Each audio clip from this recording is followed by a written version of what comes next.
ಅದನ್ನು ಮಾಡುವ ರೀತಿ, ಏಕೆಂದರೆ ಈಗಿನ ಮಕ್ಕಳಿಗೆ ಆ ಗದ್ದೆ ಉಳುವ ಪರಿಸ್ಥಿತಿ ಸಿಗುವುದೇ ಬಹಳ ಕಡಿಮೆ.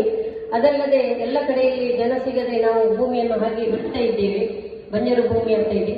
ಹಾಗೆ ಎಲ್ಲ ಕ್ಷೇತ್ರ ಕಡೆಗಳಲ್ಲಿ ಅಥವಾ ನಮ್ಮೂರು ಬಿಟ್ಟು ಬೇರೆ ಊರಿನಲ್ಲಿ ಕೂಡ ದಿನಗಳನ್ನು ನೋಡಿದರೆ ಗೊತ್ತಾಗ್ತದೆ ಎಷ್ಟೊತ್ತಿಗೂ ಯಾರಿಗೆ ಎಂಥ ವಿಷಯ ಬೇಕು, ಯಾವ ಸಲಹೆ ಬೇಕು, ಆ ರೀತಿಯ ಎಲ್ಲ ಕೃಷಿಯ ಬಗ್ಗೆ ಮಾಹಿತಿಗಳನ್ನು ನೀಡ್ತಾ ಇದ್ದಾರೆ. ನನ್ನ ದೃಷ್ಟಿಯಲ್ಲಿ ಕೃಷಿ ಎಂಬುದು ನಮ್ಮ ರಂಜಾಳದ ಎಲ್ಲರ ಮೂಲ ಕಸುಬು ಕೃಷಿಯೇ ಆಗಿದೆ. ನಾವೆಲ್ಲ ಕೃಷಿಕರಾಗಿದ್ದೇವೆ.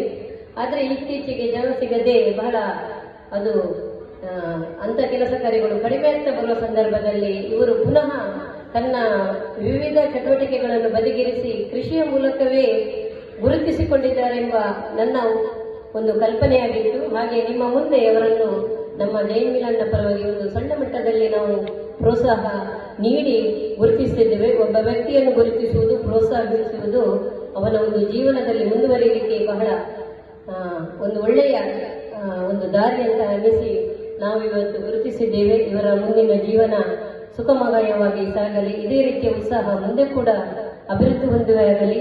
ಹಾಗೆ ಅವರಿಗೆ ನಿರಂತರ ಪ್ರೋತ್ಸಾಹ ನೀಡುವ ಅವರ ದಂಪತಿ ಅನಿತಾ ಇವರಿಗೂ ಅವರ ಮೂಲಕ ಅಭಿನಂದನೆಯನ್ನು ಸಲ್ಲಿಸಿದ್ದೇನೆ.